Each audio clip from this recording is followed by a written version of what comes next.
think, when it comes to Harry and Meghan, everybody has an opinion, bizarrely, especially Jan Moore over at the Daily Mail. I mean, I think good for them. It's Meghan's social media account. She can post whatever she wants, and I think it's lovely, actually, that she's celebrating an 8th wedding anniversary. I think the penguins thing is really cute. Penguins mate for life.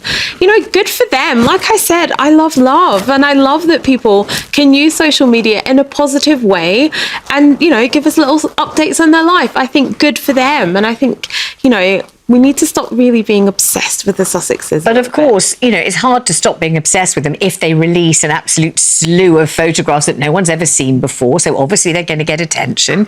Their desire for privacy. Exactly. So this is where... Sorry. Let James speak, though. Sorry. Yes. No, I just... Go on, James. See, this is the thing, is that there's this narrative that I have to say has been created, that there was an ask for privacy, and this is the thing that didn't actually happen. At no point did they say we want privacy. What they said was they wanted to be able to take control of their own narrative. How do you feel about that post? I don't think anything about it. I think it's two people who had a wedding anniversary and posted it on their socials. And I think your social media is a bit like your own kitchen. Right. And you can invite people in to have a chat in your kitchen and have a look around and join in if you like. And if you don't like it in my kitchen, then you're very welcome to go. Mm-hmm. So I think that if people don't like it, don't look at it. And then I know the pushback to that will be, it's in all the papers. But again, even the papers, they get criticised for whatever they do. Yeah. I personally don't really have a thought either way. I think the penguin looks very cute. But, I think they're kind of damned if they do, damned if they don't. Right. If you don't like it, don't look at it. Because sitting there on live television, Afua Hagen and Andrea McKean calmly said what millions of people have been noticing for years. The obsession with Prince Harry and Meghan Sussex has become completely irrational, absolutely unhinged, a full-time hobby for people who simultaneously insist the Sussexes are irrelevant while monitoring Meghan's Instagram account like it contains nuclear launch codes. And honestly, the irony is almost art at this point. These same commentators will spend hours criticizing Harry and Meghan for wanting attention, while dedicating entire television segments, newspaper spreads, YouTube panels, podcasts, and think pieces to Harry and Meghan. The British media talks about the Sussexes more than some families talk about their own relatives. At this stage, certain tabloid editors probably know Meghan's jam preferences better than they know their own children's birthdays. Grim little existence, really. But this anniversary video struck a nerve for a very specific reason. It was happy. That's it. That's the scandal. Two people celebrating 8 years of marriage, laughing, sharing old memories, posting unseen family moments, being affectionate, existing peacefully. And somewhere in a dark newsroom lit only by laptop screens and bitterness, somebody immediately yelled, "Get me a body language expert immediately." Because joy, apparently, remains deeply offensive when it comes from Harry and Meghan. The clip from Vanessa Feltz's show works so well at the beginning because it immediately exposes the contradiction at the heart of the Sussex discourse. Afua Hagen absolutely nailed it when she said, people need to stop being obsessed with them. That sentence alone probably caused several royal commentators to clutch pearls so aggressively they nearly generated static electricity. And then came the moment that truly mattered, the privacy conversation. Because for years, critics have repeated the same talking point over and over again, like malfunctioning robots trapped in a palace basement. But they wanted privacy. They said they wanted privacy. What happened to privacy?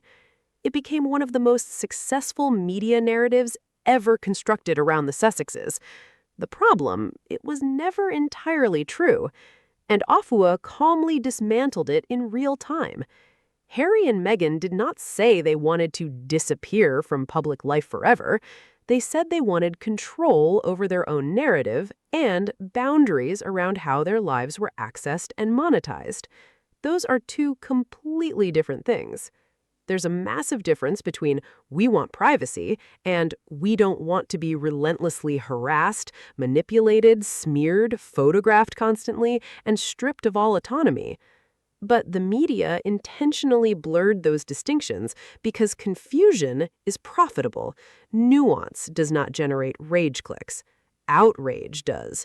So the public got fed this simplified fairy tale that Harry and Meghan demanded total invisibility while simultaneously speaking publicly. And suddenly, every interview, podcast, documentary, or Instagram post became framed as hypocrisy instead of what it actually was, them communicating on their own terms. That distinction terrifies traditional media structures because control has always been the currency.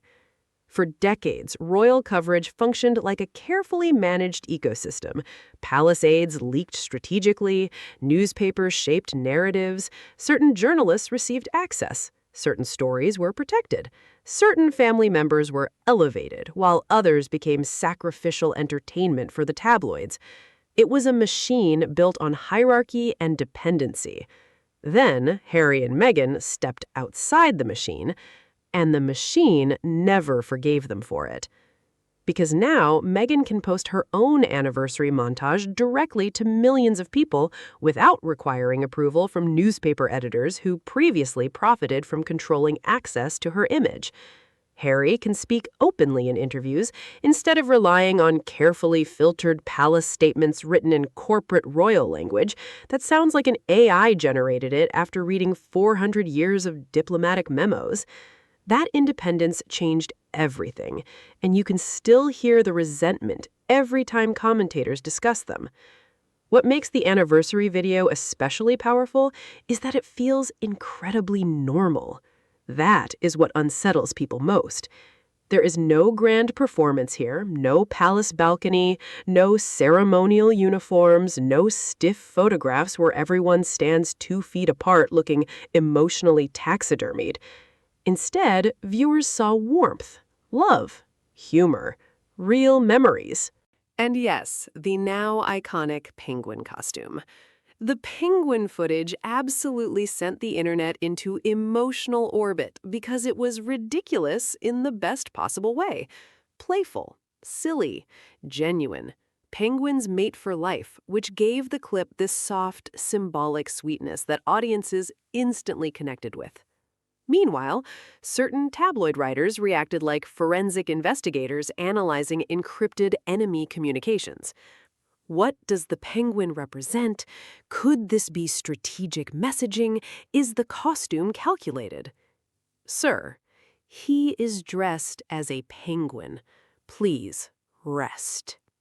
There is something deeply funny about grown adults treating every Sussex post like a geopolitical event. Meghan could upload a photo of toast, and somewhere a columnist would produce 1,500 words explaining how the butter distribution signals disrespect toward the monarchy.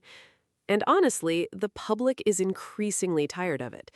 That is why the Vanessa Feltz segment resonated beyond just Sussex supporters. It felt like a rare moment of sanity breaking through the noise. Andrea McLean's analogy about social media being your kitchen was perfect because it stripped away all the manufactured drama. Your social media belongs to you. You decide what to share. You decide who enters. You decide the boundaries. If someone dislikes what you post, they can leave. Simple concept. Yet somehow, when Meghan does exactly what literally every celebrity, influencer, royal household, athlete, actor, and public figure on Earth does, it becomes treated as suspicious behavior, requiring national debate. Even the official royal family accounts curate their own narratives constantly. They release selected photos, edited videos, carefully crafted messages, highlight reels of engagements, emotional family moments. But when Harry and Meghan do it independently, suddenly critics act like they discovered fraud in the stock market. The hypocrisy could power entire cities. And this is where the obsession becomes impossible to ignore. because critics claim they want Harry and Meghan to go away. Yet they are the ones keeping them permanently centered in public conversation. Every article fuels attention. Every outrage cycle amplifies visibility. Every sarcastic headline drives engagement. The anti-Sussex media economy survives largely because people cannot stop consuming Sussex content. It is essentially an infinite loop of self-created hysteria. Tabloids complain the Sussexes dominate headlines while actively ensuring the Sussexes dominate headlines. Remarkable business model. Like a man repeatedly setting his own kitchen on fire, though he can sell buckets of water. What also stood out in the anniversary video was how stable Harry and Meghan appeared after years of chaos. Remember, for nearly a decade, there have been endless predictions about their inevitable downfall. They won't last, they'll divorce, they'll disappear, they'll fail financially, they'll crawl back. Every few months, another dramatic prophecy emerges from somebody with suspiciously shiny teeth speaking on breakfast television. And yet, here they are. 8 years married, 2 children, still together, still publicly affectionate, still building projects, still living independently. That reality frustrates critics more than they would ever admit, because the Sussex narrative was supposed to end differently. There was an expectation in some corners that once Harry and Meghan left royal life, they would collapse under pressure and quietly fade away. Instead, they built a completely different public identity outside palace control. Messy at times? Absolutely. Perfect? Obviously not, but undeniably resilient. And resilience infuriates people who already decided you were supposed to fail. That is partly why every happy Sussex moment gets scrutinized so aggressively, because happiness disrupts the preferred narrative. A joyful anniversary montage contradicts years of headlines portraying constant disaster. The image of Harry laughing in a penguin costume does not exactly scream trapped, miserable prince desperate for return. It screams something much worse for critics: contentment. And perhaps that is the true source of the obsession. Not anger, not outrage, not constitutional concern, but frustration that Harry and Meghan appear emotionally freer outside the system than many expected them to be inside it. The British tabloid relationship with the Sussexes increasingly resembles an ex who keeps insisting they are over the breakup while checking Instagram stories within 4 seconds of posting. They are irrelevant, followed immediately by, anyway, here are 17 articles analyzing Meghan's birthday candles. It would be hilarious if it were not also genuinely exhausting. Afua Hagen's point about social media positivity matters too, because the anniversary montage represented something audiences rarely get from royal coverage anymore: softness. Not conflict, not scandal, not institutional drama. Just love. And in today's outrage-driven media culture, softness almost feels rebellious. That is why so many viewers responded emotionally to the video. People are tired of constant hostility. They are tired of every Sussex story being framed as warfare. Seeing old memories, candid moments, dancing, affection, and goofy costumes reminded audiences that behind the headlines are actual human beings with relationships, families, histories, and private jokes, not fictional villains constructed for daily outrage cycles. And yet, despite how harmless the anniversary post was, critics still found ways to spiral. Because at this stage, some commentators are not reacting to what Harry and Meghan actually do. They're reacting to the existence of Harry and Meghan themselves. There's a difference. If Meghan says nothing, she is accused of hiding. If she posts, she is accused of attention-seeking. If Harry speaks publicly, he is criticized. If he stays silent, articles speculate endlessly about what his silence means. It is an unwinnable game because the criticism is no longer about behavior, it is about resentment. And viewers are noticing. That is why clips like this Vanessa Feltz segment matter. They puncture the illusion that anti-Sussex commentary represents universal public opinion. It does not. Plenty of people look at the situation and think, why are we treating an anniversary slideshow like a state emergency? Exactly. Why? Why does a family photo trigger 12 opinion columns? Why does a penguin costume create national discourse? Why does Meghan posting on her own Instagram account inspire debates about constitutional duty? At some point, the absurdity becomes impossible to ignore.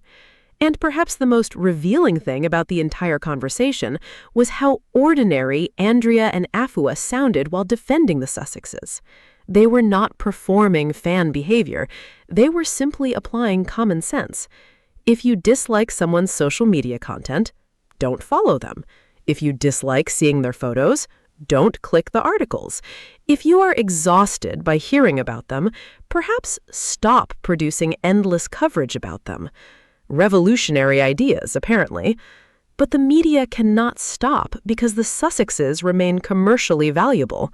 Love them or hate them, Harry and Meghan generate attention at levels most public figures could only dream of. Every photo trends, every statement becomes discussion, every appearance generates headlines across continents.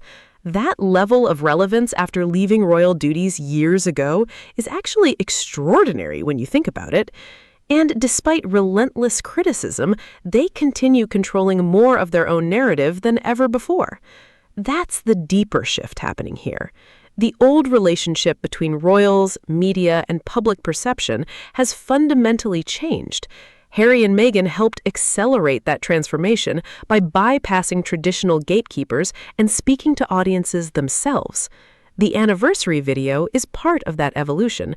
No palace intermediary, no tabloid filter, no institutional framing. Just their memories, their music, their photos, their perspective. And regardless of whether people personally adore or dislike them, that autonomy matters. Because ultimately, this conversation is larger than one anniversary post. It is about who gets to tell their own story. For years, Harry and Meghan were spoken about constantly by other people. Royal experts interpreted them, journalists framed them, sources close to the palace explained them, headlines defined them. Now, they increasingly define themselves, and some people simply cannot stand losing the ability to narrate their lives for them. Which brings us back to the beginning of the clip. Afua Hagen saying maybe society needs to stop being obsessed with Harry and Meghan. Honestly, that may have been the most radical statement uttered on daytime television all week. Not because it was controversial, because it was reasonable. And reasonableness feels almost shocking in modern royal commentary, where every anniversary video somehow transforms into a cultural battlefield. Meanwhile, Harry and Meghan are just somewhere living their lives, raising their children, celebrating 8 years together, posting penguin clips, and unknowingly causing another nationwide media meltdown over absolutely nothing. An incredible talent, truly. Thank you for watching, and I will see you in the next video. Smiley here, and happy Wednesday!